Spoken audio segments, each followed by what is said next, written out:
Welcome back. I'm Kim Bailey. She's Fulyana Osborne, and this is Inside Exec.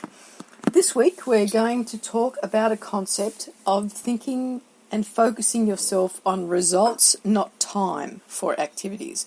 So I think that many of us, when we have a task, we think that the harder we work at it and the longer we think about it and the longer we stress over it, for want of a better word, the result will come. At some point there'll be a breakthrough and we'll get our end result. And we want to explore the idea that rather than having in our mind that a task is about time, that we actually look at a task is about a result. You may speak. Yeah, I'm nodding. Nodding doesn't work on a recording unless you've got a creaky neck. All right. With the task, it's the result. It doesn't matter how long you take or how short you take. It's the quality of the outcome. That's what you're trying to say, isn't it? Yep. That goes into some of the other topics that we talked about as well, about working from home, working remotely, etc. I can be in the office 24 hours a day and look busy but achieve nothing, really. So it is the way that you would train your mind to focus on something, and also knowing yourself. We all work differently. So I know that some people, take for example, preparing for an exam or a presentation, whatever it is. Some people are really good at cramming it right at the last minute, and some people will feel really lost with that. What they like to do is prepare ahead. So a lot of it is about knowing how you work, but for the recipient or for the final product, it's the quality of it, not how much time you spend on it. It's also about knowing what the results are. I think too easily we fall into a system of saying, okay, this is what I need to get done, so this is the result. And it's the big picture. And that leads, in some cases, to a little bit of overwhelm because we don't really know how we're going to go from here to there. For years and years and years, we've been bombarded with the ideas of the salami technique and just doing one task at a time and breaking it down into its components and working on it that way. And that really is important to understand because each milestone in that process is a result. So you think of the result is that, we'll talk about the podcast. So the result is that we need to have a recording that can go and be uploaded to the website for people to listen to. And sometimes that is a daunting task because what you hear at that end result means that both of us have to schedule time where we can talk together, where we've got a period of time that can be uninterrupted. We have to think about the topics. We have to think about our contribution to those topics. Then we have to find a place to do the recording, the technology that we need to do the recording. Then I edit the recording. So once again, it's technology and the time to edit the recording. And that's why the last couple of weeks they've been a bit later than they usually are. That's just an aside. It's relevant in terms of when we set ourselves a target to reach and we put a time on that and the time goes past and we don't reach the target, but we know that the incline, it means that we're going to reach that target in the next 24 hours after that date. And if it's not time critical in terms of other people needing to have input to an end result, then missing that target is not a life or death situation because we know that it's going to be reached in the next set period of time. For us to get a podcast live on the website, there's all of those steps in between. And sometimes, like at the beginning of the year, in January, when we look at the dates that we're going to coordinate to do our recordings, it can be overwhelming because we both have so many other things that do have set time frames, set time dates. You know, for myself, for this year, for 2020, I've got a number of activities that are overseas with the flower arranging. And their dates I can't change. Their dates I can't work around. But I also need to take into account that I'll need some lead time to do my designs, to have my head in the right space to go to these competitions. So I've got to, at the beginning of the year, look at all of that and looking 12 months ahead, and then thinking about who we want to talk to and when we want to talk to them, and coordinating with their schedules. And this year, as an aside, we're going to have our 200th episode, so we've got some special people that we want to invite.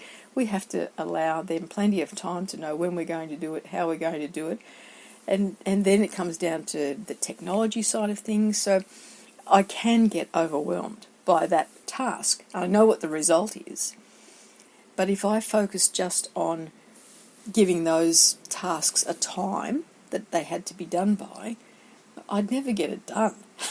Because it'd just be too hard, and I wouldn't know where to start. So breaking it down into those components, first and foremost, the two of us need to coordinate the actual dates for the recordings, and from that I can work out how many recordings we would do in a day, in a session, and bring that forward to how many weeks of podcasts go on the website, and then I choose a day that I know that I can commit to say don't usually have any other commitments on that particular day of the week, and so that will be my Inside Exec day, and that's when I do the editing. And sometimes I'll edit 3 or 4 episodes because I know that I'm not going to have time in the next week, and so I'm looking at the result, not focused on, well, it has to be done on that day, so I'm going to have to make time on that day to do it. I'm focused on the result. That was a lot of talking for me. But it's good because it took us through a real scenario, and I think it's very much like any project. When you're looking at the project, and sometimes you think project something huge over a number of years, sometimes month, sometimes a week, sometimes it's like a repetition, like the podcast example you just gave us. And I think that if you think of it as that, it steps towards an end result, and it's not necessarily the time factor is what you're stressing. It's more about the result itself. Yeah, it's about achieving small results. So always bringing it down to what's the next thing? Or as we've heard others say, what is the thing that I can do today to move me towards that result? And so you have an end result that is time driven because you know that's where it has to happen. But think about one single thing. So what is one thing I can do today that will move me towards the result? So you're being results driven, not time driven by a deadline, I guess is the best way to put it.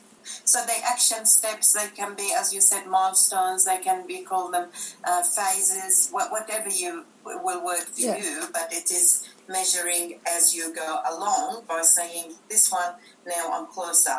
And dependencies, like for some things you can't do the second action without doing the first action. Yeah. So they're interdependent, and you've got to put them in the right order.